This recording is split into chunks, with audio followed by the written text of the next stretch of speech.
¿Cómo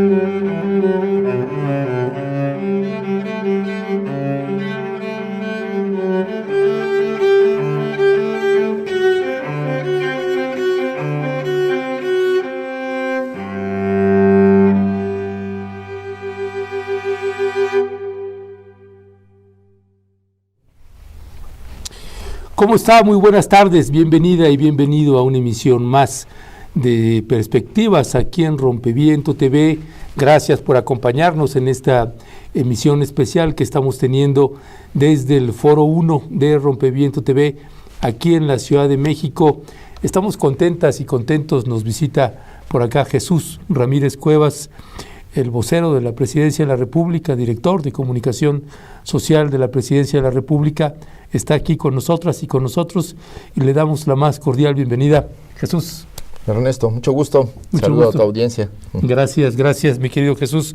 Jesús, pues gracias por estar aquí con nosotras y nosotros. Jesús, me gustaría iniciar esta conversación que vamos a tener preguntándote sobre un balance. Estamos a 6-7 meses que termine la administración del presidente Andrés Manuel López Obrador. Tú entraste a la dirección de comunicación desde que inicia el sexenio. ¿Cuál es el balance que tienes de la comunicación social que encontraste cuando asumiste la dirección? Hay un proceso de aprendizaje, evidentemente, y el momento en el que están pues, por cerrar esta administración del presidente López Obrador. ¿Cuál es el balance que tienes? Bueno, primero decir que encontramos la situación de la relación de los medios de comunicación con el gobierno federal, pues una relación de subordinación del gobierno federal a los medios. Y bueno, sobre todo una relación económica y política a través de los intereses de conveniencia, ¿no? Entonces, se gastaba muchísimo dinero en publicidad y en otro tipo de rubros de comunicación que no están catalogados como tales. ¿Por ejemplo? Pues desde las entrevistas pagadas, las inserciones de opinión, que no forman parte de las dos partidas fundamentales de comunicación social, sino de otro tipo de partidas, ¿no? Entonces, ahí no había control. Por ejemplo, había 8,000 millones de pesos anuales del CPTM, que es Consejo de la Promoción Turística, que es sobre todo la promoción turística hacia el exterior, y ahí había una discrecionalidad para el reparto de recursos de empresas y de televisoras, radios y medios impresos que recibían dinero a cambio de supuesta publicidad en el exterior, pero eso no había ni control, ni entregables, ni nada, ¿no? Entonces todo era discrecional. Y estamos hablando de 8,000 millones anuales. Entonces, yo creo que de la comunicación sí podrían estarse gastando casi 100,000 millones de pesos anuales. O sea, lo formal, 10,000 millones más o menos. En la parte que me toca a mí, de comunicación social de presidencia, o sea, por ejemplo, Nieto, el último año de Peña Nieto, pues fueron como, de comunicación social. Formalmente, digamos como 5,000 millones, 6,000 millones, pero ya todas las partidas, pues sí va más de 10,000. ¿Y ahora? No, ahora no. ¿Cómo es? ¿Cuál presupuesto tiene comunicación? Como 2,000 millones de pesos para todas las dependencias. ¿Cuáles son todas las dependencias? Pues son más de 300 dependencias, o sea, son todas las secretarías, que son más de 27, más todos los organismos autónomos descentralizados y desconcentrados, que dependen de la comunicación del gobierno federal. Ya los organismos autónomos, digamos, propiamente manejan su propia comunicación y su presupuesto, pero todos los organismos que son sectorizados, como se le dice, es decir, que tienen su cabeza de sector una secretaría, también reciben presupuesto de comunicación, pero todo está, digamos, definido desde la secretaría, ¿no? ¿Qué personal tienes operativo en tu...? No, bueno, ¿en presidencia o en, en comunicación social? Pues somos como 50 más o menos. O sea, 50 que atienden todo el país. Pues las dependencias, ¿no? Ajá. Y la presidencia. Ya, ok. Jesús, hablando precisamente de la asignación de presupuestos, ha habido pues muchos comentarios de muchos colegas periodistas muchos afines a la administración de Andrés Manuel, el presidente de la República, que han señalado pues qué necesidad de seguir dándole recursos a medios de comunicación que pues siguen golpeando y golpeando. ¿Cuál es el criterio de por qué seguir con ellos?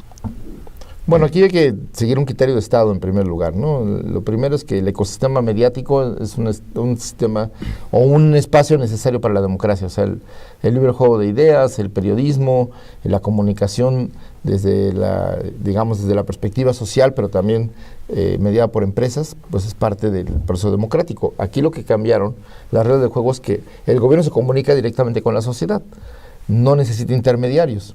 Sin embargo, los medios de comunicación, tanto los tradicionales como los nuevos medios digitales y ahora las plataformas y las redes sociodigitales, pues forman parte de un ecosistema democrático, aun cuando hay, digamos, tendencia al oligopolio, a la oligarquía o al monopolio, de todos modos son una parte necesaria, ¿no? No se puede pensar que solo desde el gobierno se tiene que promover una visión del país, tiene que, digamos, garantizarse la libertad de expresión, la libertad de información, pero pues también el libre juego de posiciones, no se puede.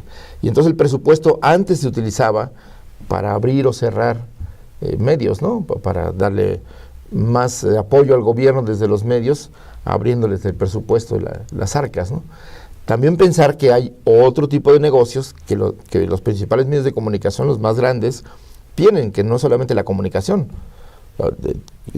Construyen y administran hospitales, construyen cárceles, las administran, construyen carreteras, puentes, aeropuertos, etcétera, ¿no? Entonces, pues es un conjunto de pues con mayor razón conglomerado de intereses ahí. Con mayor razón, ¿para qué darles si tienen suficiente presupuesto? ¿Por qué no darles a otros medios? No, se les da a otros medios. Por primera vez, por ejemplo, se reconocen los medios digitales, se reconocen medios comunitarios como actores importantes, medios regionales.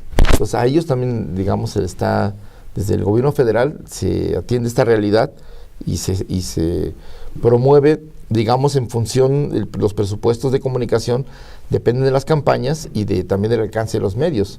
Y no podemos omitir que aún en esta realidad sociodigital de la internet y de las redes sociales, la televisión sigue siendo predominante en cuanto a la forma en cómo se entera la gente. Todavía tú ves las encuestas de usos del INEGI u otras, y la televisión sigue siendo predominante, o sea. Pero el criterio es el alcance. El alcance de la gente, sí. Pero entonces pensaríamos en medios que tienen menos alcance que otros y que pueden tener más presupuesto. Podría ocurrir en algún momento porque no hay piso parejo. O sea, por ejemplo, te voy a decir, las mediciones de las ediciones de los periódicos, las emisiones mismas de la televisión o de la radio. O sea, son dos empresas las que hacen mediciones. Son muestrales, ni siquiera son totales. Y si uno compara los resultados, pues son contrastantes. No son como las encuestas que más o menos tienen un máximo y un mínimo. Aquí realmente es el día y la noche. Para unas empresas son unos medios los más que tienen más audiencia, y para las otras mediciones son otros. Entonces nada que ver, entonces no hay un piso parejo. Ahí es un problema real. Entonces los instrumentos que tiene la autoridad para poder fijar a qué medios tiene que también es discrecional, ¿no? En la medida en que no hay un piso parejo y no hay una, digamos, las mediciones de audiencia, pues son aproximativas, de suyo en cada uno de los estudios, y luego no coinciden. En el mercado mismo hay dos visiones encontradas, ¿no? Que son las únicas dos empresas que hacen estas mediciones, en el caso de la televisión o en el caso de la radio. Entonces, la única donde sí hay garantía de audiencia, pues es lo digital, porque ahí todas las mediciones están, es fácil contabilizarlas, pues son entradas, salidas, usuarios, usuarios únicos, en fin, tiempo de lectura, etcétera, todo está medido y está automatizado. Entonces ahí sí es más o menos no siempre, pero es más o menos fácil, porque también se cucharean por ahí, dependiendo si uno es asociado o no de ciertas empresas de mediciones, pues te colocan en los primeros lugares o en los últimos, ¿no? Dependiendo. O no te consideran, ¿no? Si no pagas. Entonces también no hay una...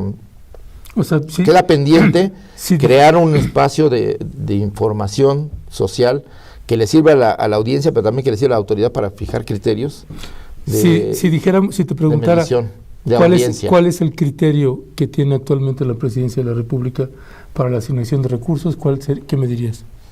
Que son los instrumentos que se tienen de las audiencias, las mediciones digitales y el alcance, digamos, también a través de encuestas de opinión de la gente, cómo se informa, qué es lo que ve en las regiones, ¿no? Entonces, esos tres componentes son los que...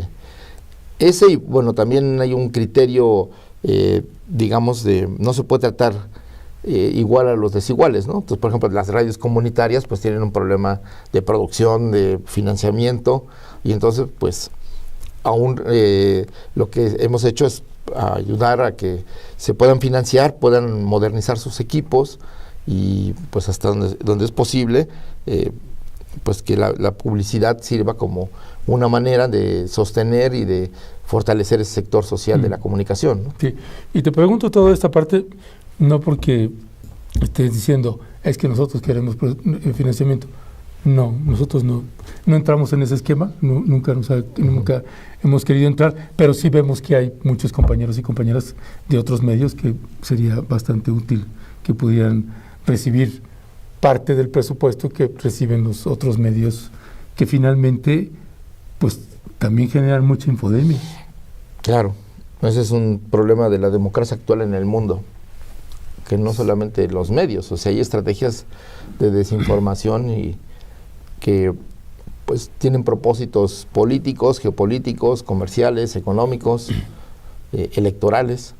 Entrando en esa parte de lo que me estás mencionando,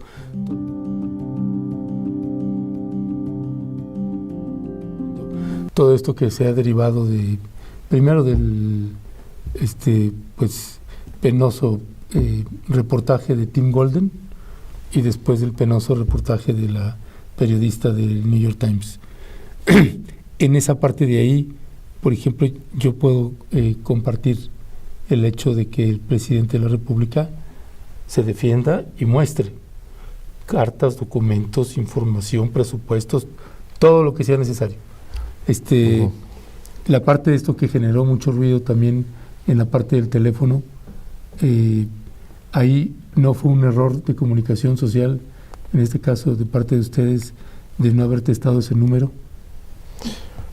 Bueno, en primer lugar te diría que más que reportajes, son reportes. Son reportes de la DEA. Sí. No hay investigación más que lo que dice la DEA. A lo que llegaron los agentes de la DEA, lo que está en sus informes, sus propias valoraciones actuales de la DEA, porque es obvio que están dialogados con la DEA, e incluso ProPublica, cuando hace su carta de explicación al presidente, reconoce que la DEA les dijo que no identificaran los testimonios, lo cual se entiende. ¿Y cuándo publicaran? Y además es que la publicación fuera orquestada, o sea, estaba organizada, simultánea, para crear un efecto como se decía en el reporte del New York Times, pues de suyo la publicación genera un daño. Sí, sí. Son conscientes del daño que están generando, pero no se lo están generando a una persona, no es Andrés Manuel López Obrador, se lo están generando al presidente de México. Por eso la reacción de responder, porque no hay base, no hay pruebas, no hay ningún indicio. Todos son supuestos, sí. Que al final, por vergüenza me imagino, terminan diciendo todos los reportajes de que no hay ninguna prueba, de que no se concluyó nada, que está cerrada la investigación. ¿Para qué lo publicas entonces? Entonces, pero aquí lo interesante es esta intervención de medios internacionales en un proceso electoral. Porque es obvio que la intención de causar daño es electoral, es apuntalar a la oposición, que pues hasta ahorita no ha mostrado, digamos, mucha imaginación y tampoco mucho respaldo social, y entonces necesita ayuda extra. Todo coincide, ¿no?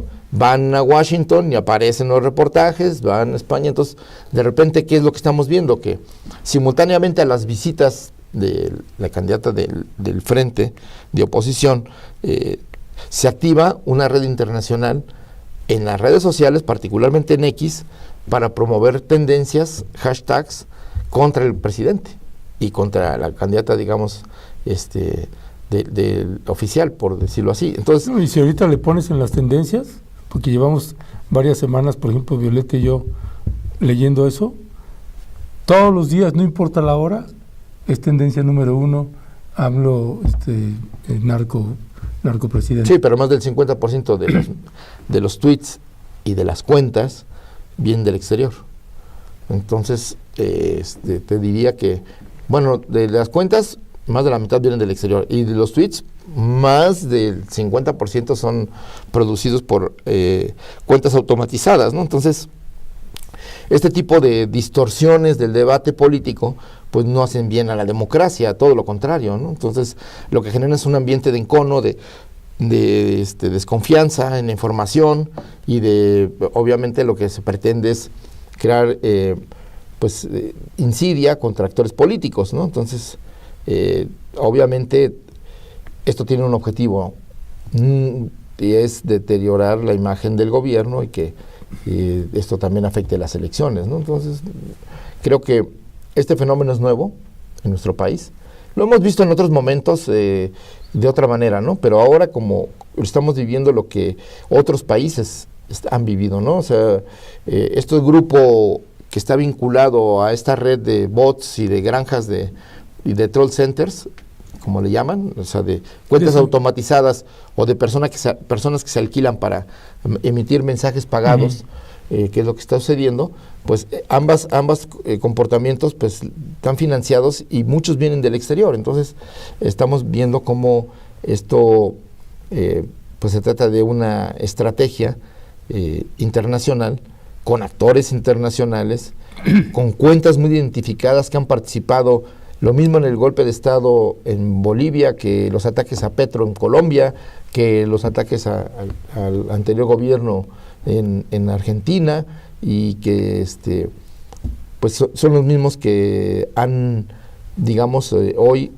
están promoviendo este hashtag de vincular al presidente con el narcotráfico, pero esas mismas cuentas son las que terminan apoyando a la oposición. No sí, tienen, o sea, hacen un tuit contra el presidente y es presidenta. Sí. Son las mismas. Sí. Y Claudia, candidata a narco, ¿no? Pasando al tema de Notimex, el cierre de Notimex, al parecer, aunque no querían cerrar las compañeras del sindicato, finalmente pues se cerró, aceptaron, pero San Juana Martínez quedó bastante molesta y terminó haciendo lo que veníamos denunciando nosotros en las conferencias mañaneras, donde incluso a ti te tocó responderme en algún momento. O sea, finalmente termina haciendo acusaciones contra ti, una obsesión terrible también contra la hoy secretaria de Gobernación, Luisa María Alcalde. No sé qué historia hay ahí atrás contra ella, pero pues te hace acusaciones ahí fuertes, filtra una conversación y dice que le das dinero a periodistas afines a la 4T, y dice que es con recursos públicos. Algo que nosotros señalamos mucho cuando denunciábamos es que era acusaciones y acusaciones, y que demandas penales y todo, y nunca presentaba pruebas de nada. Y eso se lo dije allí al presidente, pues terminó haciéndoles lo mismo. ¿Qué sucedió ahí?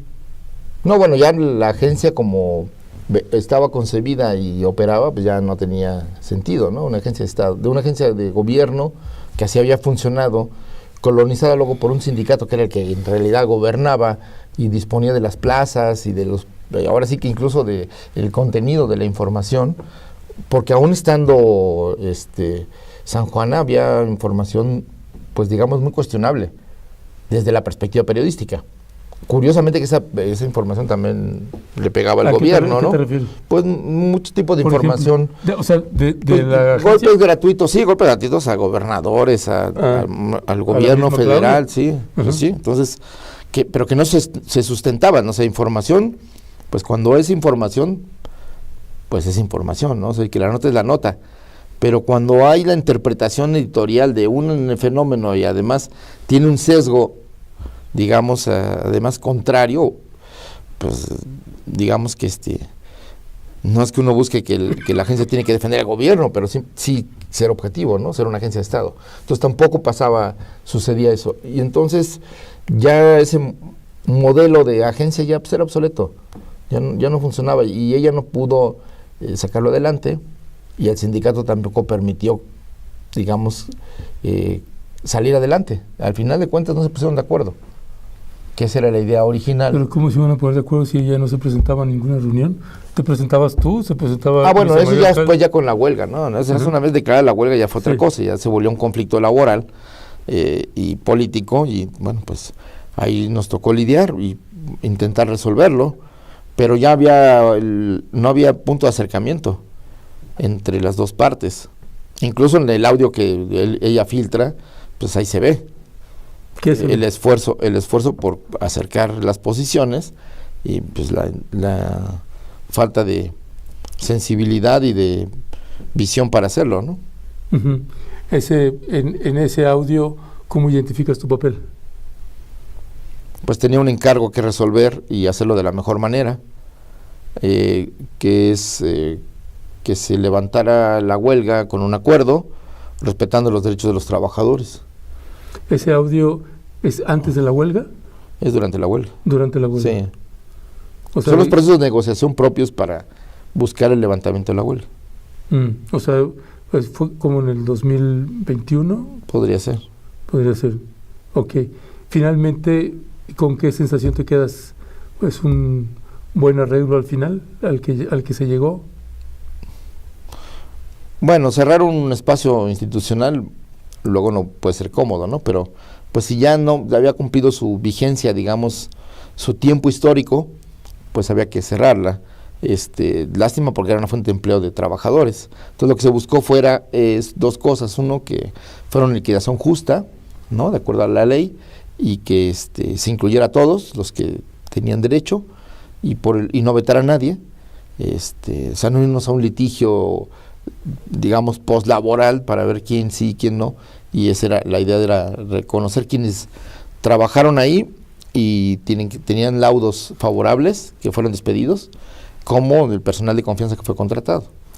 La respuesta, claro que la puedo inferir, como quiera hago la pregunta. Dice, Jesús Ramírez paga a periodistas afines a la 4T. ¿Me permitas que me ría?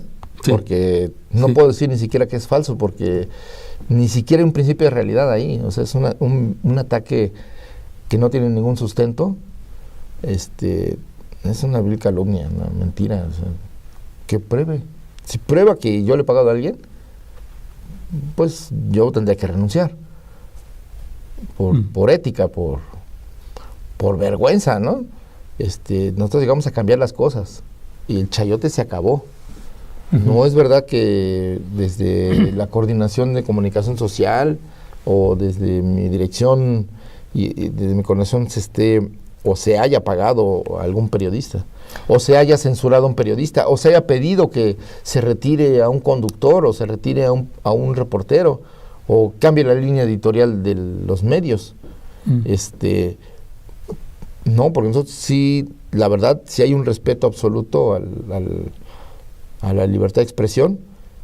Estamos en desacuerdo con algunas perspectivas, o muchas perspectivas que defienden intereses, pero para eso está la mañanera, que es y la comunicación del gobierno, que es la manera en cómo se contrarresta esta visión de querer, digamos, desacreditar al gobierno, sus políticas. Ahora con este tipo de... No es la primera vez que dicen, la derecha lo dice mucho. Nada más solo esperaban que alguien, digamos que no fueran ellos, lo dijera. Pero sin prueba alguna. O sea, es puro prejuicio. Que si yo dicto las preguntas, que si se escoge quién y cómo se sortean. ¿Tú lo has visto? Sí, se sortea. ¿Alguna vez te he dicho qué preguntar o qué no preguntar? Sí, la verdad es que Jesús me ha pasado siempre todas las preguntas, por eso el presidente me quiere tanto. No, por eso, pero quiere decir que no hay no hay un control. de la información, no hay un control del contenido, no hay un control de las preguntas. Entonces, es absurdo este comentario, ¿no? Entonces, pues es un ataque que, pues ahora sí que sin base, y pues es puro berrinche y puro coraje. Te entrevisté hace 2 años ahí afuera de tu oficina. Te preguntaba sobre el balance que tenías de las mañaneras. Ahora estás a unos pocos meses de que terminen las mañaneras. Luces y sombras de las mañaneras desde tu punto de vista, ¿qué sería lo bueno, lo regular, lo malo de las mañaneras? Bueno, lo bueno es que es un nuevo modelo de comunicación política. En un contexto en que comunicar es gobernar, y ahora más con todo el sistema o el ecosistema de medios digitales, ¿no? Que digamos, nunca descansa la información, está todo el tiempo, digamos, fluyendo, y entonces gobernar en ese contexto es comunicar.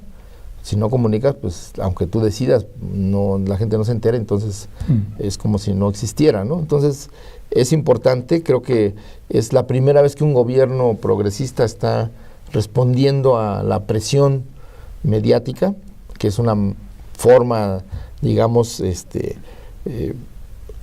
comunicacional de ventilar otros tipos de intereses políticos, económicos, geoestratégicos, y que a través de los medios o las redes se filtran, ¿no? Creo que el gobierno ha logrado marcar agenda, responder a los ataques, poder, que eso es lo más importante, por primera vez en la historia, tomar en cuenta a los ciudadanos como interlocutores. Y eso ha generado un proceso de politización, de información, la gente está más informada. Entonces, nunca el gobierno se había tomado la molestia de explicar por qué tomaba las decisiones con todo lo que eso implica, porque también implica un riesgo, porque uno no siempre decide en lo ideal que pueden tomar, sino en un contexto en el que pues entre lo posible y lo deseable, pues tienes que empujar hacia lo deseable y un poco más, pero hacia lo posible, ¿no? Pero siempre pensando en lo deseable, en lo que debe ser lo correcto, ¿no? No siempre se tienen las condiciones para hacerlo. ¿Por qué? Pues porque o el contexto en el Congreso no te lo permite, o los jueces a final de cuentas deciden otra cosa, o hay una situación social que pues impide que suceda, ¿no? Pero yo creo que eso es lo bueno. Eso es lo mejor. Lo mejor, pero para el mundo, porque estamos entrando en un contexto en el que la comunicación y estas políticas de desinformación acosan, atacan, ponen contra la pared y a la defensiva a los gobiernos. Y en estos momentos, a pesar de la ofensiva que estamos viviendo en este tiempo, que es una ofensiva mediática, política y electoral, toda concertada, pues la verdad es que pueden llenar de hashtags ahí las tendencias en X, pero no cambian las tendencias reales, ni tampoco cambian la opinión de la gente. Entonces también tienen sus límites. Sin embargo, hay gente que lo cree, hay gente que ante tanto ataque permanente termina dudando, ¿no? Y ese es el tema, pero creo que el instrumento de las conferencias matutinas ha permitido al presidente poder desplegar su pensamiento, su forma de gobierno y fijar los objetivos estratégicos y explicar pues en cómo llegar a ellos, las decisiones más complicadas, pues en lugar de darles la vuelta y ocultar el por qué, ha tenido el valor para explicarlo en público, ¿no? Lo cual se agradece, aún no estando de acuerdo, en el caso de quienes no están de acuerdo, pero estás hablando de la verdad. Tengo la posibilidad de replicar o de analizarlo. Antes había que ir a buscar la letra chiquita de los informes y andar rastreando la información porque no había, ¿no? Yo creo que hoy hay mucha información disponible para la gente de lo que está haciendo. Entonces también hay una toma de conciencia de los problemas nacionales y bueno, pues también una evaluación de los resultados, ¿no? Creo que... ¿Lo malo? Pero bueno, por un lado, con eso terminaría esta parte, que es la aceptación tan alta que tiene el presidente, habla de lo bueno. Es en la mañanera, y, no hay y cómo ve la gente, cómo percibe, ¿no? Este gobierno y sus resultados. Lo malo, pues siempre, digamos, hace falta más diálogo, ¿no? Más tiempo para explicar con detalle las cosas.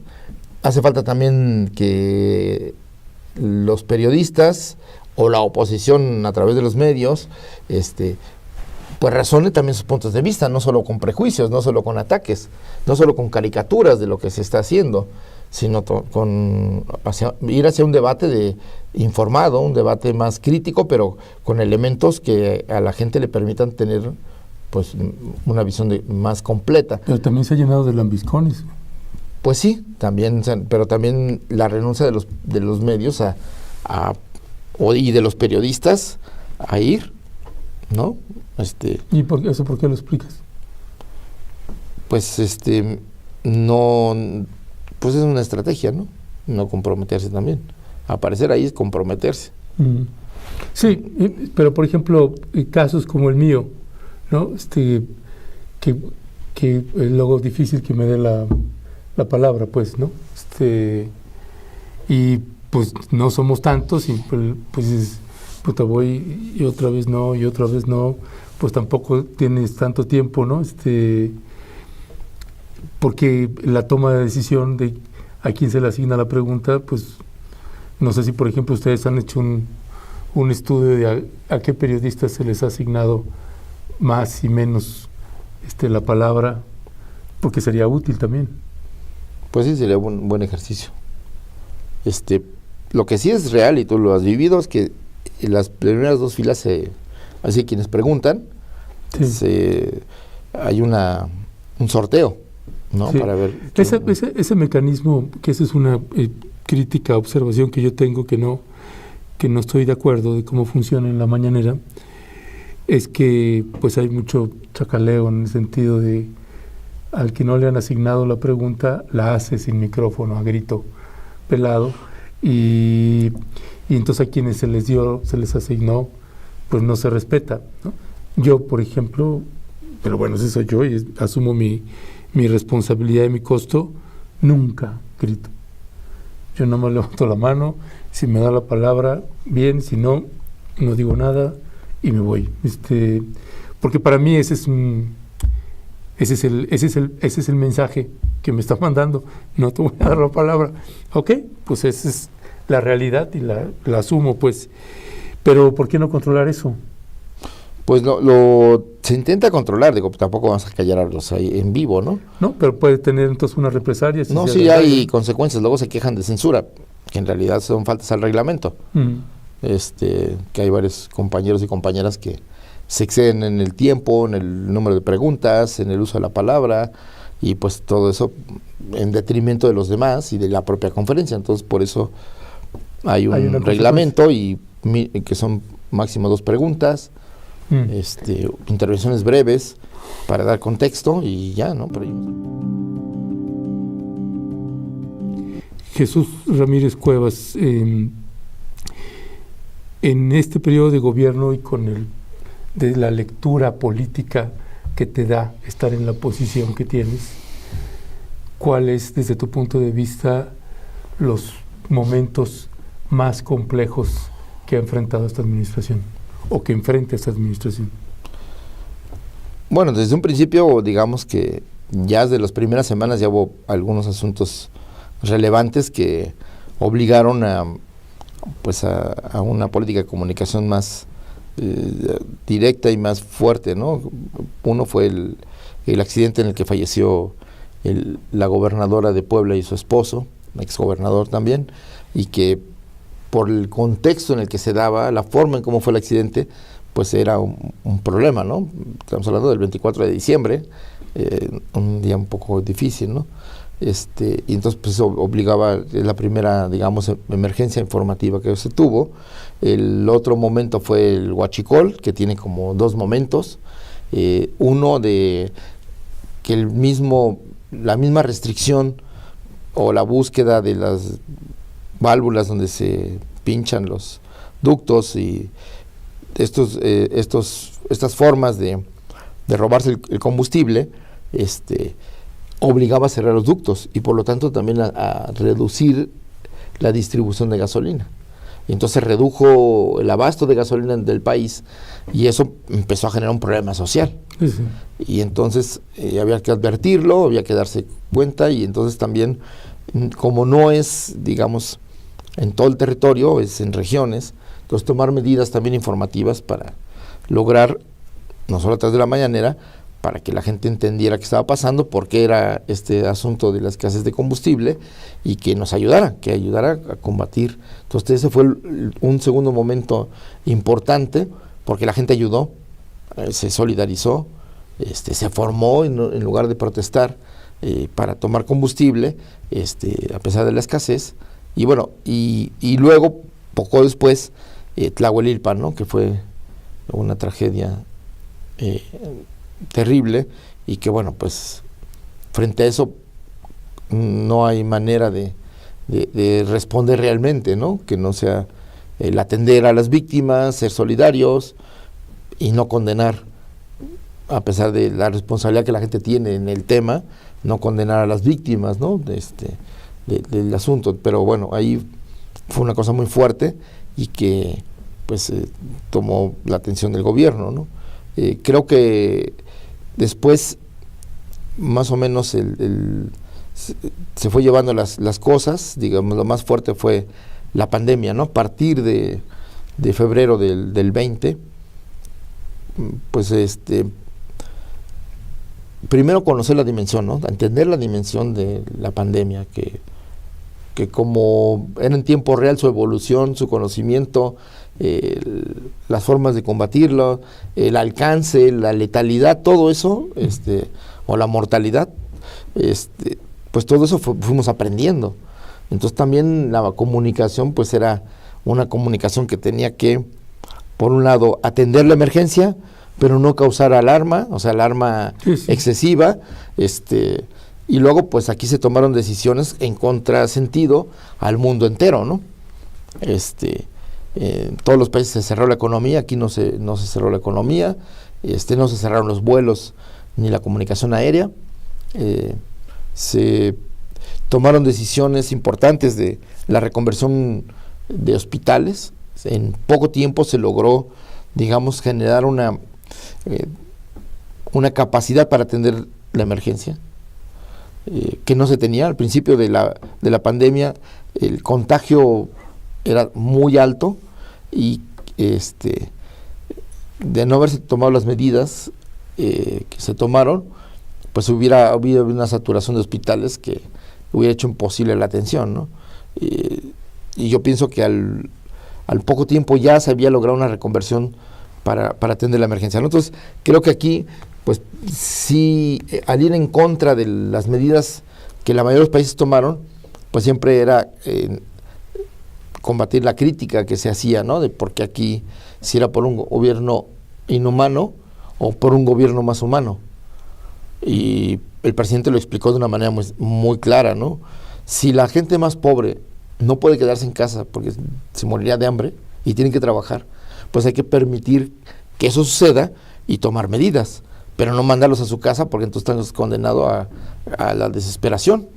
Y entonces, desde esa perspectiva, el gobierno siguió trabajando, nunca nos fuimos a la casa, de hecho no conocimos la cuarentena nosotros, y bueno, pues a nivel de comunicación, pues eso fue un conflicto permanente, ¿no?, que duró más de año y medio, ¿no?, porque primero las oleadas y luego la vacuna y luego las nuevas variantes y las situaciones que se presentaban, ¿no? Entonces creo que a la luz digamos de lo que estamos viendo, de que los países que siguieron las recomendaciones al pie de la letra del Fondo Monetario y del Banco Mundial, sobre todo, pues tienen hoy problemas económicos, problemas de deuda, problemas de viabilidad, pues porque toda la política del Banco Mundial y del Fondo Monetario era endéudense y apoyen a las empresas, a los bancos, y ya con eso se apuntar a la economía. Pero en realidad eso fue solo, digamos, pues paliativos, porque se endeudaron los gobiernos y no mejoró el desempeño económico, ¿no? En cambio aquí, tuvimos que mantener un equilibrio entre la salud y la actividad económica, ¿no? Entonces, a final de cuentas, hoy vemos los resultados económicos del país y creo que pues fue un acierto lo que sucedió, ¿no? De hecho, se está analizando la política mexicana como un paradigma en la medida en que al romper con esas ideas de control social que permeaban alrededor de la pandemia, más que en algunos lados fue de control social porque fue el ejército y la policía obligando a la gente a guardarse, cuando a lo mejor lo que se hubiera hecho era en espacios públicos, de manera organizada, que la gente pudiera tomar el aire libre, porque también ahora tenemos una pandemia, pero de depresión y de problemas de salud mental, producto del encierro, ¿no? Sobre todo entre los más jóvenes, ¿no? Entonces, ¿en materia de seguridad? Bueno, en materia de seguridad, pues tenemos un problema real, que por un lado heredamos una política de seguridad que generó o generalizó la violencia en todo el país, que llevó a una guerra absurda y a masacres interminables, y que bueno, pues evidentemente eso aumentó el flujo de armas hacia México, aumentó la capacidad de los criminales y de los delincuentes para actuar con armas de fuego. Por lo tanto, la letalidad, las muertes, los homicidios aumentaron exponencialmente. Aunque nosotros cambiamos la política se ha malinterpretado esta idea de abrazos no balazos, o sea, poner el énfasis en las causas sociales y humanas de la violencia, sí es muy importante, porque no se habían atendido, se habían atendido los síntomas, y con armas de fuego y apoyado por la Iniciativa Mérida y toda la política estadounidense, ¿no? De la guerra contra el narco, que se libraba con armas estadounidenses, pero con vidas mexicanas. Y entonces, pues eso había que pararlo. Entonces, se están atendiendo las causas. Creo que ha sido importante el apoyo a los jóvenes, a los adolescentes, a nivel de otorgar o brindar oportunidades de trabajo y de estudio, y eso pues sí ha apaciguado en cierta manera muchas regiones. Hay otras que no, porque o están vinculadas al tráfico de personas, tráfico de armas o de sustancias, o que cultivan algunos amapola o marihuana, y ahora cocaína, que esa es una novedad de estos tiempos, es que ahora ya se está sembrando cocaína en México, y todavía no se produce cocaína, pero ya están buscando, pues en la costa del Pacífico. Se han encontrado cultivos en Guerrero, déjame te pregunto, experimentales, pero bueno, pues o sea, quieren, digamos, subir la producción de cocaína aquí. Entonces, todo eso es una situación que pues ha generado que en esas regiones, pues la violencia por la disputa por ese mercado, por esas mercancías, aumentó, y obviamente pues las ganancias como han crecido, pues también la violencia, que es un valor de mercado, o sea, la violencia no es un subproducto, es la esencia del mercado de las drogas, porque aumenta su precio. Entonces, mientras no entendamos eso, que la violencia también tiene un valor para revalorizar la droga, pues eso también es un incentivo perverso. Calentar la plaza, como dicen, generar violencia, pues aumenta el precio de las sustancias que pasan por esas zonas. Entonces aumenta el valor.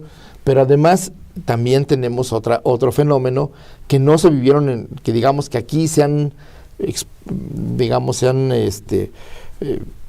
pues agudizado, ¿no? Uno es el consumo de sustancias químicas, porque no es lo mismo la cocaína que se produce en Colombia, se beneficia en Colombia y luego viaja a México o a Estados Unidos, o la marihuana o incluso la heroína. Estás hablando de sustancias químicas que se pueden elaborar en lugares cerrados, en ciudades o en el campo, y que pues son altamente redituables, que son, digamos, fácilmente transportables y que son de un alto consumo. Metanfetaminas, en fin, todas estas tachas y demás, cristal, y que pues es un fenómeno nuevo, o sea, que estamos viviendo, y eso pues también rompe con los paradigmas del consumidor. Ya no es el joven solamente resentido, outsider o que está fuera de la sociedad, sino gente trabajadora del campo y de la ciudad, de las fábricas y del campo, y en las escuelas, ¿no? Entonces, eso es nuevo.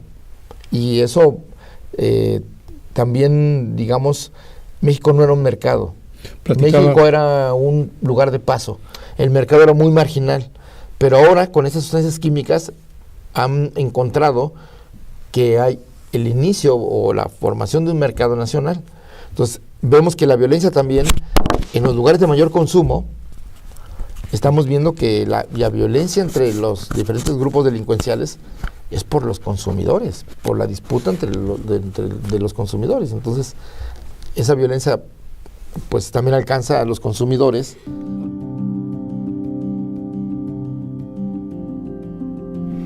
En la parte de las reuniones de seguridad, el presidente de la República, te toca estar a ti en esas reuniones. Me ha tocado estar con el presidente, cuestionar sobre la información que nosotros, por ejemplo, en Michoacán, Coahuila, Tamaulipas y Chiapas particularmente, hay un subregistro. El campeón del subregistro es Rutilio Escandón Cadenas, tanto en la pandemia con enfermos de COVID como en cuestiones de violencia. Y dice, no, aquí Chiapas ya disminuyó la violencia, ha habido nada más tantos muertos, antes estaba en el número tal, y número 9, y ahora está en el número 28, ¿no? Y ha funcionado, dice el presidente. Estoy de acuerdo con esa parte que dice, no, es que la gente dice, el presidente prefiere abrazos, no balazos, y eso ha sido un problema. Para mí no, para mí es ni abrazos ni balazos, ni la una ni la otra. Mi impresión, desde donde estoy parado y en la investigación de campo, es que simple y llanamente los soltó. Ni los controló cuando atacaban a poblaciones, como tantas veces insistí en Aldama, o como sucede en toda la ribereña, o en el corredor ese de San Fernando, Matamoros, etcétera. Simple y llanamente lo soltaron. Y creo que ese es una falta de estrategia de seguridad por parte del secretario de la Defensa Nacional. No sé quién encabece la estrategia de seguridad nacional, la estrategia de seguridad interna, pero no corresponde cuando dicen está mejor, cuando nosotros estamos documentando en campo que los cárteles están tomando más y más el control de los municipios, presidencias municipales, mercados, transporte público, taxis, mototaxis y todo. O sea, están tomando un control tremendo, y es una desesperación de la gente que dice, pues es que no nos creen, y entonces ¿a dónde nos hacemos? ¿Qué decía al respecto? Bueno, que hay primero una explosión de migración. O sea, estamos en una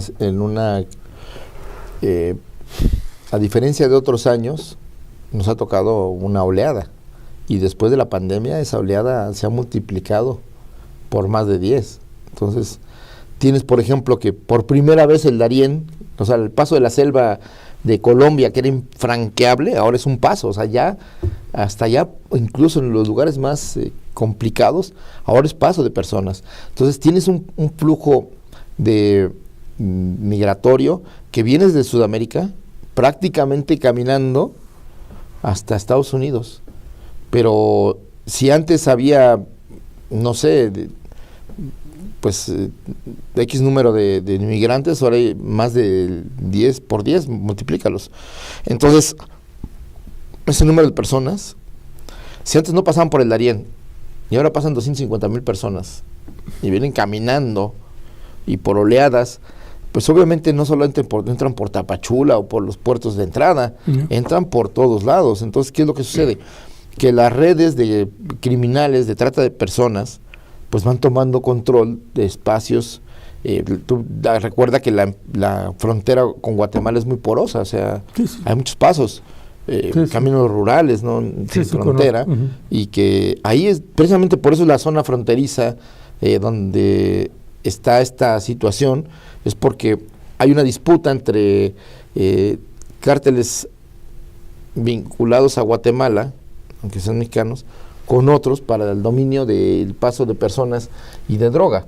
Entonces, sí hay un fenómeno nuevo, masivo, y por lo tanto, todas las rutas, y me refiero a todas las rutas, pues tiene ese componente, ¿no? Porque para ir trasladando personas, pues vas, digamos, teniendo que tener el control, casas de seguridad, y vas, digamos, también corrompiendo a las autoridades locales, policías municipales, autoridades locales, involucrando a grupos sociales que se ven beneficiados por el flujo de efectivo, por proteger esas rutas, ¿no? Entonces, por ejemplo, ves por qué Panteló, ¿no? Es un problema ahora. Pues antes Panteló y acababa la carretera, entonces pues ni quién pensar en Panteló, pero ahora ya la carretera cruza hacia poquito Tabasco. Llegas a San Cristóbal, sí, Entonces, digo a Tuxtla, entonces, a la capital. Sí, bueno, llegas para abajo, pero ya también para arriba, sí, te vas hacia Tabasco, o sea, entras hacia sí, esa zona. Entonces, ya esas rutas, que donde ya hay paso, pues se convierten en rutas estratégicas, porque no son las principales carreteras, por lo cual también es más fácil, digamos, el transporte de personas, si tienes la vigilancia, la supervisión en las principales carreteras. Pero ¿por qué no lo dice el ejército, por ejemplo? Porque lo reconocen ahí cuando presentan el informe.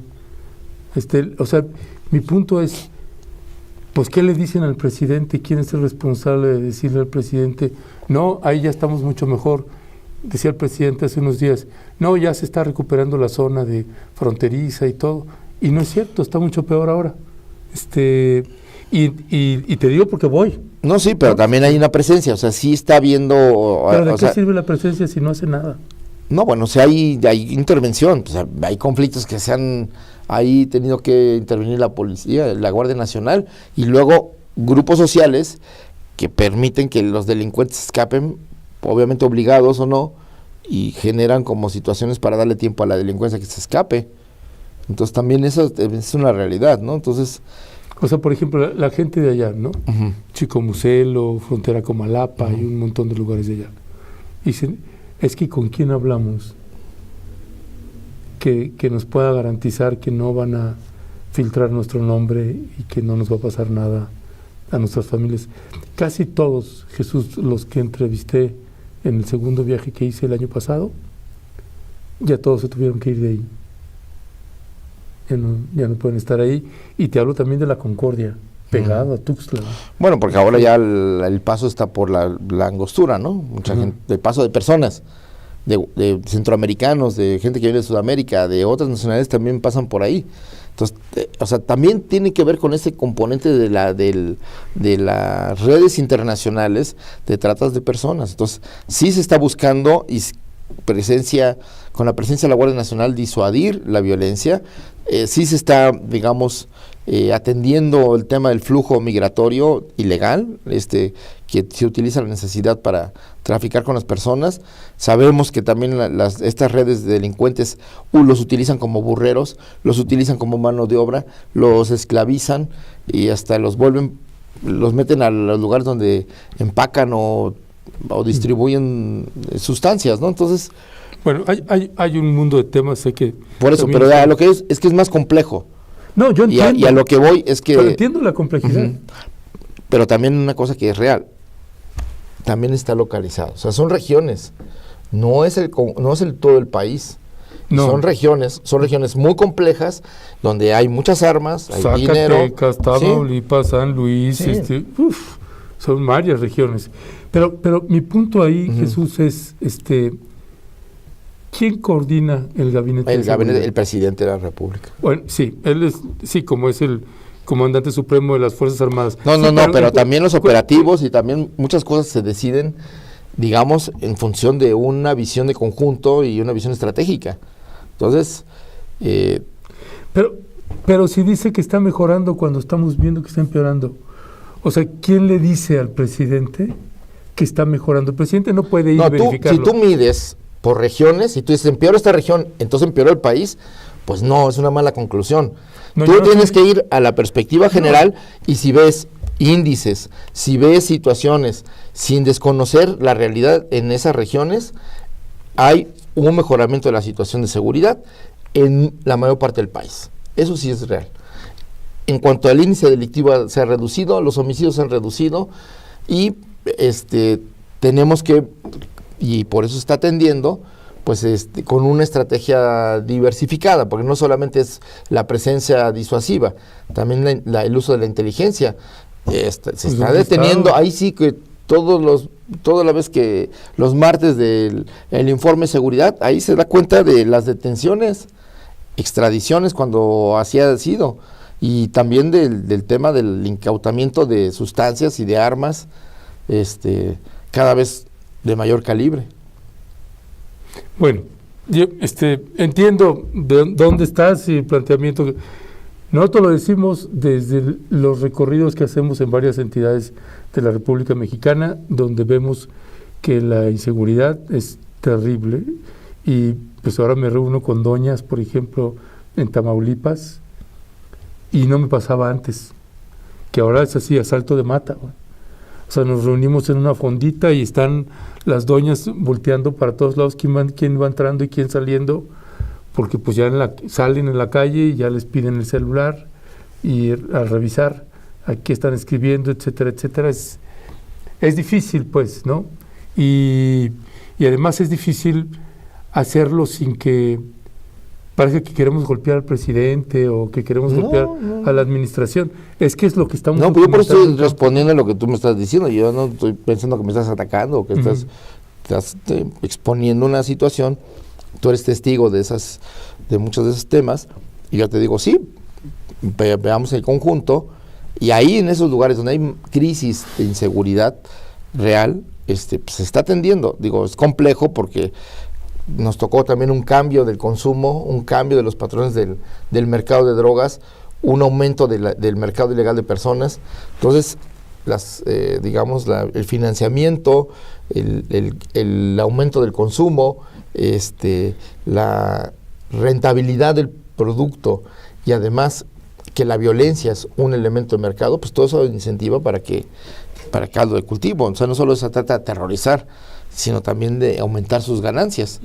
Entonces, sí, porque mira, por ejemplo, el secretario de la Defensa Nacional, Luis Crescencio Sandoval.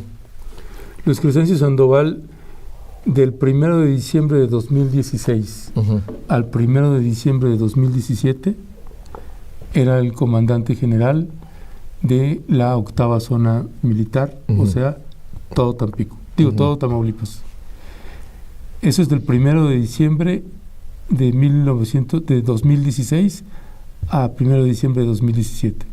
De 1 de diciembre de 2017 a 1 de diciembre de 2018, que es cuando ya asume la Secretaría de la Defensa Nacional, fue el comandante general de la 4ª región militar, que comprende Tamaulipas, Nuevo León y San Luis, ¿no? Un corredor clave en tráfico de todo lo que pasa ahí. Y tienes al 16º Regimiento de Caballería Motorizada en Nuevo Laredo, Tamaulipas. ¿Cuántas masacres lleva? Nosotros digamos contabilizar 4, ¿no? Y ahí sigue, no se mueve. Tendrían que ya haber modificado esa unidad de combate, ya no tendría que estar ahí. La unidad de combate que está en Ciudad Mier posiblemente es de los pueblos que más aterrado me he sentido en visita al campo. Un pueblo fantasma, ¿no? Pero que está adentro con gente en las casas, nada más que no hay nadie en la calle, en las calles, y hay un cuartel militar con unidades habitacionales, pista de aterrizaje, etcétera, etcétera. Está la misma unidad de combate desde Felipe Calderón hasta el día de hoy, ¿no? Y sigue siendo un pueblo terrible y no hay modificación ni nada. Y estoy hablando de un secretario de la Defensa que conoce perfectamente esa región. Pues creo que hay una falta de información hacia el presidente de la República por parte del secretario de la Defensa Nacional en materia de seguridad interna del país. ¿Qué opinas? El presidente conoce todo el país y conoce esas regiones y conoce esos problemas.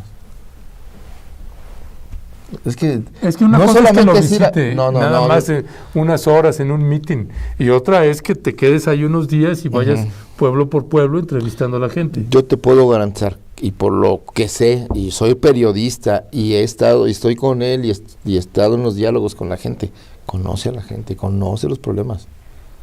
Te puede sorprender, pero los conoce. Entonces, sí, no creo que sea el asunto es más complejo, y no es un asunto que no esté informado el presidente.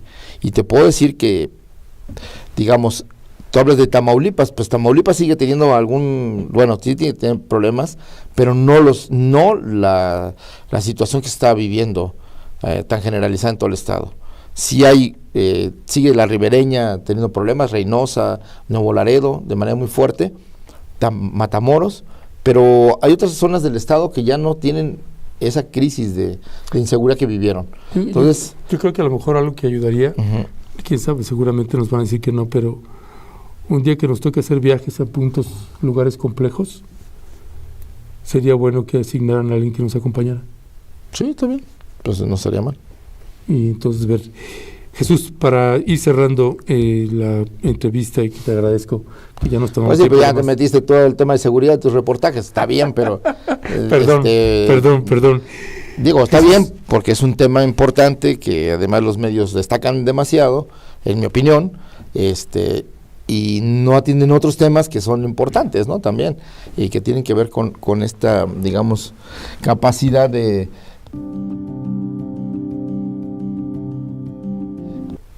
Porque yo te voy a hacer una pregunta. Sí. ¿Para ti qué ha cambiado este país? Porque yo, después de ver tus preguntas, parece que nada ha cambiado en este país. Así te lo digo, sincera, honesta y fraternalmente. Mira. Pero este país ha cambiado muchísimo. Ya no hay un gobierno oligárquico. Ya el presupuesto no está destinado en su mayoría para hacer negocios para empresas privadas. Está destinado en buena parte a atender las necesidades de la gente, tanto en temas de infraestructura como de los programas sociales, de la inversión en educación, en salud. Entonces, esos son temas que me parecen muy importantes en función de cambiar las prioridades de 36 años de gobiernos que solo hacen negocios y que nos llevaron a esta crisis de seguridad. Me gusta que el entrevistador me haga una pregunta. ¿Me deja responderte? Pues espero que sí. Órale, va.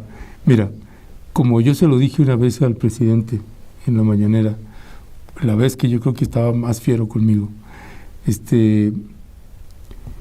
yo lo respeto porque yo considero que usted es el mejor presidente que hemos tenido, por lo menos desde Lázaro Cárdenas.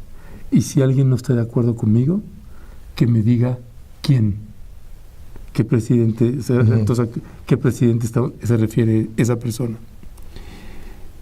El trabajo que ha hecho el presidente López Obrador, por ejemplo, en recuperar la rectoría del Estado en materia energética, eléctrica, en cuestiones de salud, que hay gente que dice, no, en salud está peor.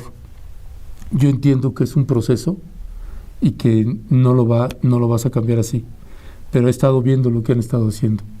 Desde que estaba el doctor Hugo López-Gatell y con el doctor Alcocer, que sigue ahí, iba viendo los procesos, incluyendo también el trabajo que se ha hecho con el IMSS. El recuperar la rectoría también en materia de salud no es un asunto menor. La asignación de recursos hacia la población, 2.700.000.000.000 de pesos, no es una cifra menor. Y puedo no coincidir en cómo se entregan algunos proyectos, pero esa es otra historia. Finalmente, la creencia del presidente es, le vamos a hacer llegar recursos a la gente que jamás en su vida recibió, ni siquiera anualmente, ¿no? Y ahora le llega bimestralmente, lo que tú quieras. Me parece que es un gran aporte y hay un cambio importante en ese sentido. Activó la economía local, ese tipo de proyectos, ese tipo de programas. ¿Cambió? Claro que cambió. Y mucho, el respaldo que tiene el presidente no es ya gratis, ¿no? Es ganado a pulso. Lo que nosotros hacemos es colocar los temas que nos preocupan, sí, no, porque lo estamos viendo ahí, sin duda, ¿no? O sea, yo no voy a ir ahí a llevarle regalos al presidente no, yo le reconozco, de veras, y como medio le reconocemos. Uh-huh. Y cuidamos de que cuando vemos que es algo que realmente está haciendo es un bien para el país, lo hacemos público también, ¿no? Claro que a lo que se toma más es cuando no, es como cuando voy a la mañanera y están los de la derecha usando mi intervención para querer golpear y tengo que entonces uh-huh. deslindarme y darles también un llegue para que no usen, porque lo estamos haciendo desde otro lado, ¿no? Esa es parte de la respuesta a tu pregunta. Sí, pero yo te voy a decir algo. Tus preocupaciones son válidas y totalmente importantes, no las invalido. Pero si tú vas a hacer un balance, pues tienes que ser equilibrado. Y creo que es importante el equilibrio. Te voy a decir por una cosa, porque este gobierno está en contrasentido al modelo hegemónico en el mundo, que es entregar todo, recursos y pueblos enteros, al mercado. Y eso todavía hace más difícil la tarea del cambio. Porque no solamente lidiar contra los rezagos históricos, contra los problemas reales, contra la conflictividad social, pues la inseguridad, sino también en un contexto en el que desde fuera pues sí, también se apuesta al fracaso, ¿verdad? Sí, pero en sentido de equilibrio te puedo decir varias cosas del corredor interoceánico, del Tren Maya, lo bueno y lo malo, sí, no, y todo, sin duda. Y los impactos que está sin generando. Duda. Nosotros intentamos ser equilibrados. Los temas que nos preocupan mucho tienen que ver con la vida y la integridad de las personas. Y eso le damos un énfasis, como los ataques que tiene el presidente hacia el Centro PRO, que lo trae ahorita en la mira, quién sabe por qué, uh-huh. desde esa, o contra la ex titular de la Comisión Nacional de Búsqueda, en donde los descalifica y dice información que no es correcta, que no es cierto lo que está planteando. Por eso, en varias ocasiones, en dos, he dicho, es que le están pasando la información, así no es la información, y están los documentos, uh-huh. ¿no? Y hay un golpeteo que no nos parece correcto. Está bien, pues, también el periodismo también toma partido, eso también es importante, por las causas, por los temas, por violaciones, para denunciar violaciones o abusos de poder o violaciones de derechos humanos. Yo en eso ni el periodismo es crítico. Sí, pero no lo lleves a tomar partido, o sea... ¿Por qué no? No, porque entonces cualquier denuncia es tomar partido. Por la víctima, no, por la justicia, por los derechos humanos. Sí, pero es como por ejemplo, Jesús, San Pedro y San Pablo Ayutla, Mije, ¿no? El presidente me dijo quién sabe cuántas veces, es que tomaste partido, estás por un grupo, tómelo como quiera, presidente. El conflicto era real. Agua, el conflicto era real. Llévele agua. El conflicto era real. A la fecha sigue sin agua. Puede convencer a 80 millones de personas, pero San Pedro y San Pablo Ayutla sigue sin agua, ¿no? Le decía, el titular del agua, Héctor Pablo no sé qué, le está mintiendo y están dando información que no es. Velo ahorita en sus redes sociales, ya que no tiene cargo. Anti López Obradorista a morir, ¿no? Fotos con Manlio Fabio Beltrones, es tremendo. Y decíamos, no estamos tomando partido, lléveles agua. Ya quisiera yo que San Pedro y San Pablo Ayutla hubiera pasado por ahí el Tren Maya o el corredor interoceánico, ya tendría agua, ¿no? y no es atacar y no es perder el equilibrio de nada. No, Es yo hacer digo una denuncia. nada más, yo te digo, pues el balance. Tú dijiste balance, pues balance son las dos cosas, nada más. No estoy diciendo que no toque los temas, pues es obvio que los temas críticos también son importantes y relevantes, ¿no? Pues eso no... Jesús, bueno, yo te agradezco un montón la franqueza, porque sé que pues luego hay funcionarios que no están abiertos a hablar de temas, y tú sí lo has hecho con nosotros y te agradezco. Déjame, te hago una última pregunta.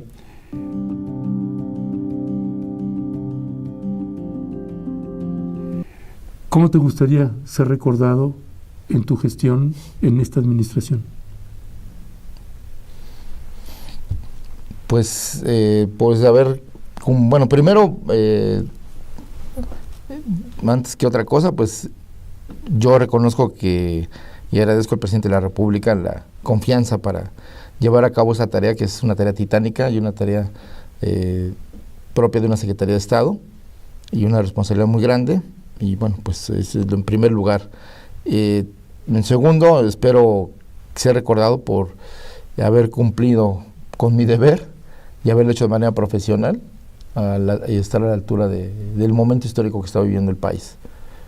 Y tercera, pues yo espero que al final el balance sea de congruencia, porque yo soy periodista, soy activista, soy luchador social y lo sigo siendo.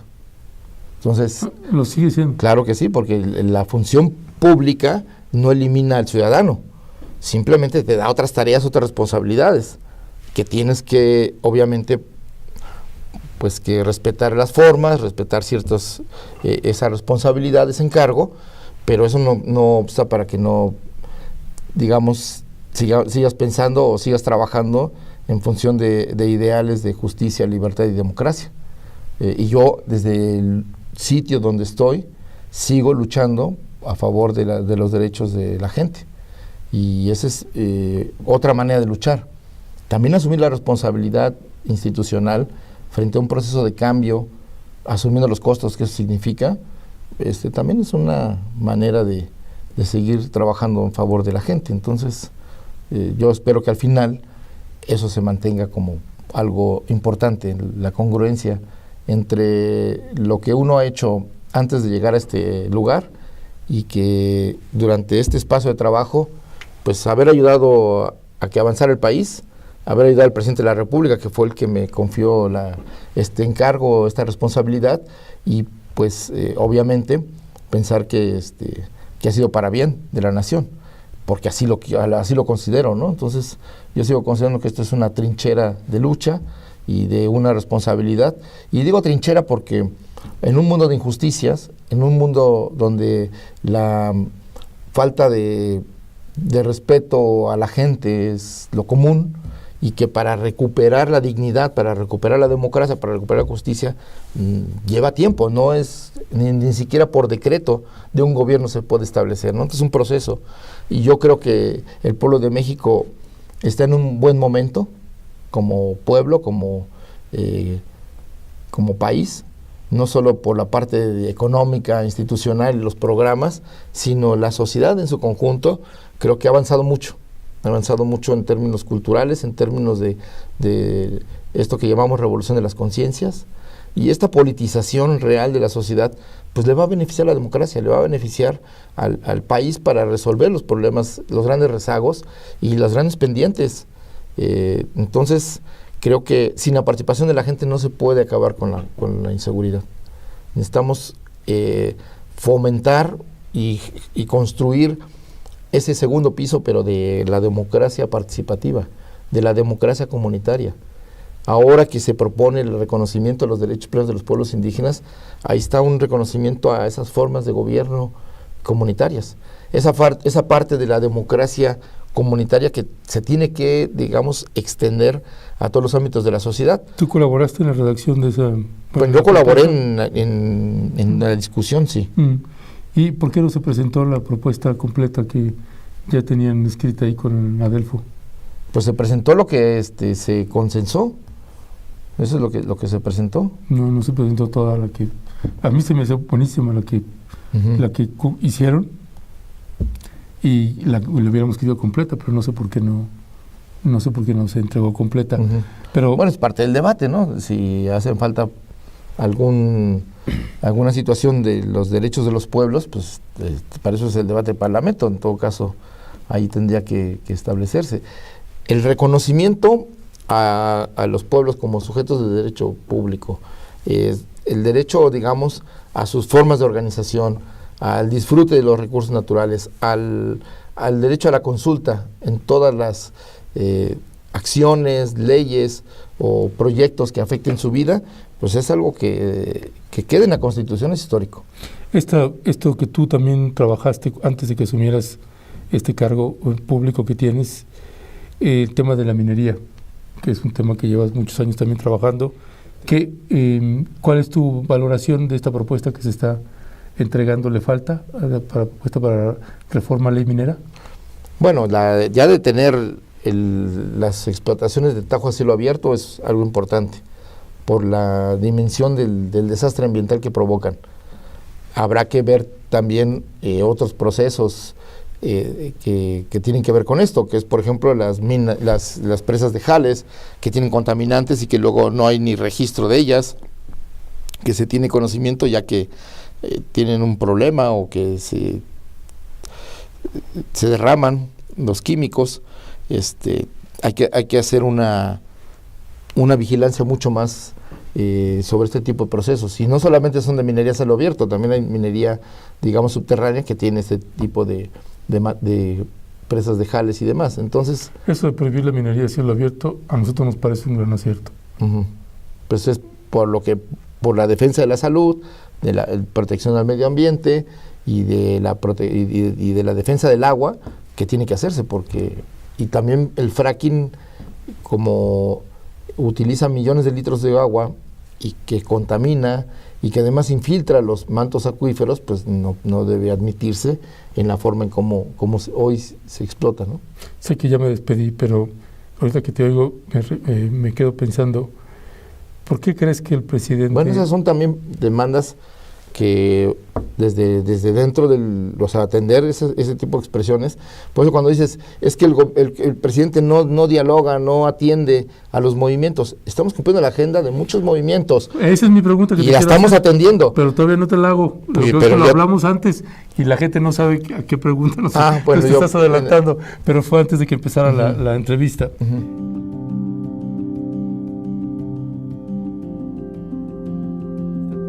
La pregunta es, ¿por qué el presidente se distanció de los movimientos sociales? Yo creo que el presidente no se ha distanciado de los movimientos sociales, se ha distanciado de organizaciones y de formas de gestión de los problemas, todos los intermediarios, eso sí, pero ha atendido las causas, se han llevado a cabo consultas, ya hay planes de justicia con los pueblos, hay una negociación con los maestros, con el sector de salud, o sea... ¿Con los de la CENTE? Con la CENTE y el CENTE. Sí, con el CENTE lo sé, pero con la CENTE hay un distanciamiento, ¿no? Mira, se ha atendido a los maestros como nunca.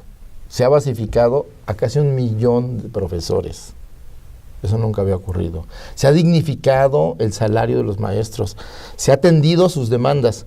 Otra cosa son las dinámicas políticos-sindicales, que luego también lidian en lo electoral.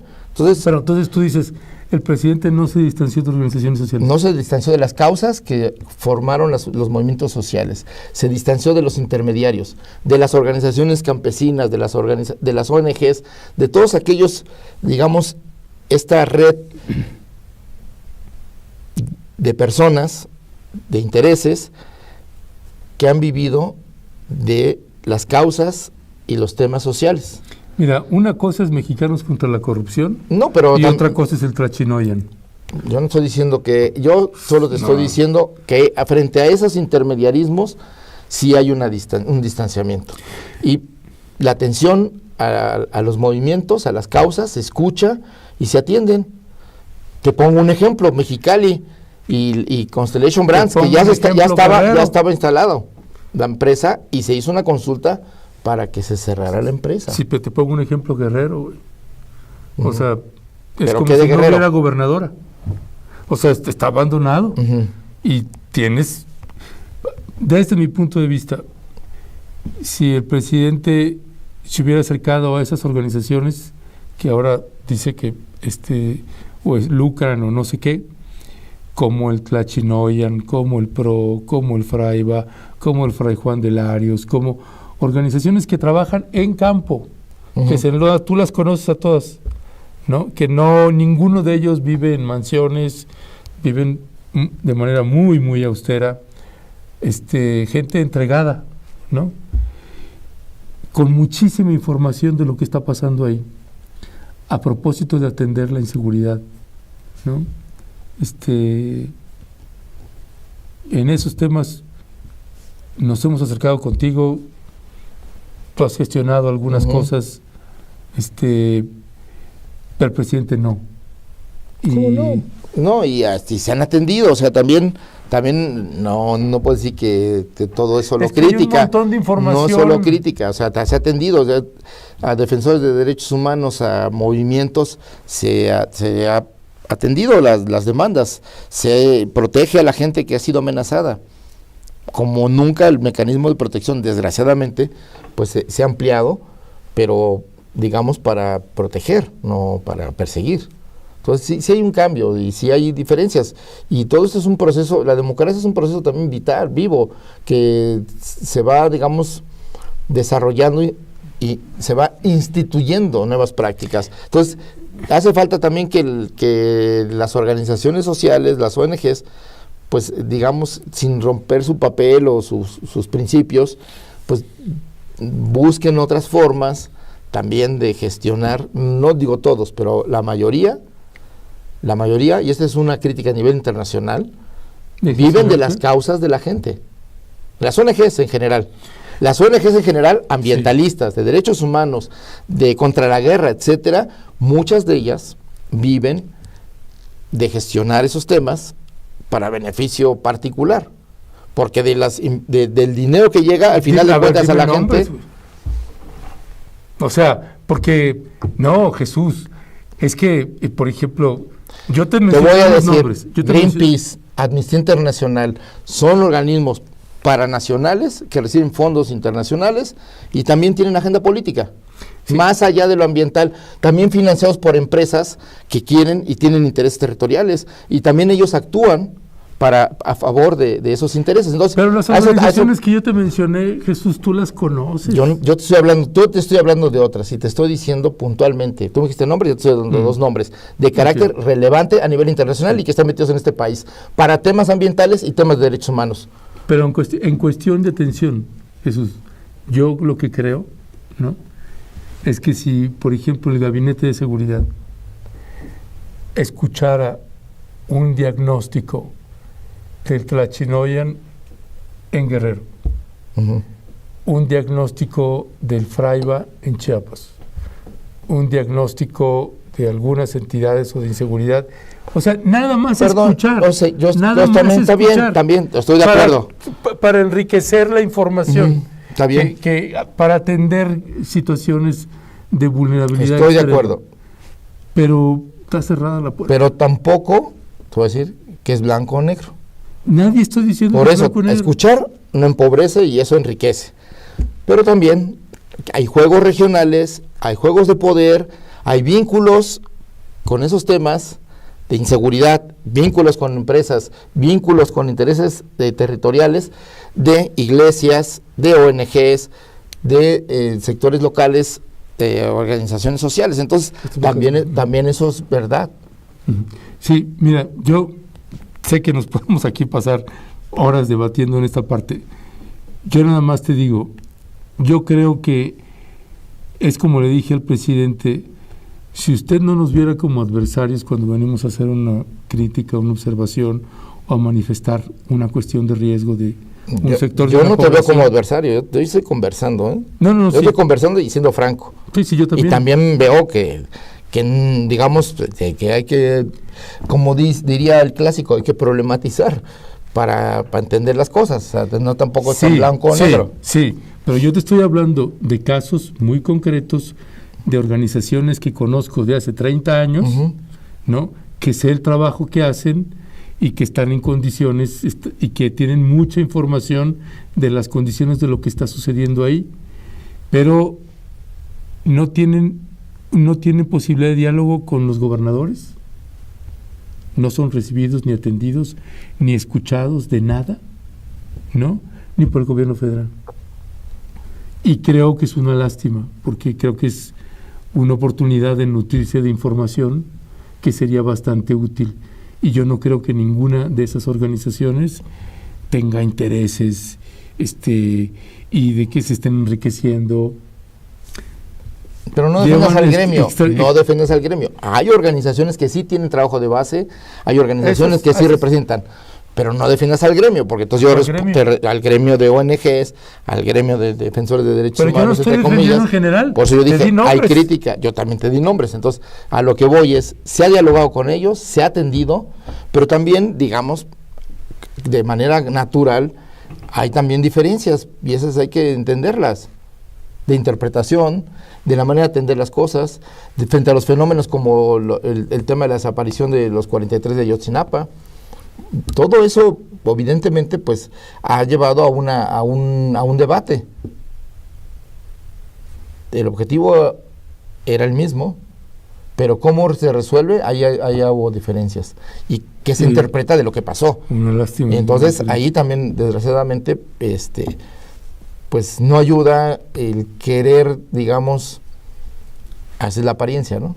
O aparentemente se tiene una tesis y se quiere a fuerza revalidar esa tesis y todo lo que no valide esa tesis se descalifica. Te voy a decir algo que me acordé ahorita, que me pasa en las mañaneras a veces con el presidente, cuando está diciendo algo que no es así y que yo sé que tú sabes, ¿no?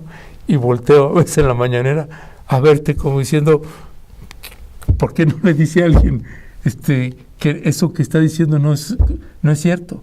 Le están pasando la información así, no sé quién le esté pasando esa información, y luego hay gente que dice, es Jesús Ramírez, es que él es el que le dice toda esa información, etcétera. Ya sabes que yo estoy para todos los golpes y todos los males del gobierno, para muchos los encarno yo, entonces está bien.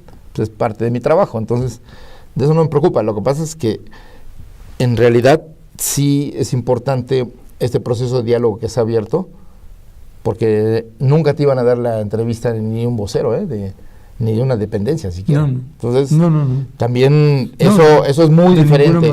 Y sentarse respetando el papel que me toca, porque no estoy hablando como Jesús Ramírez, sino como vocero. Uh-huh. Entonces tengo que, digamos, promover y defender una visión, ¿no?, desde el gobierno, pero también entender que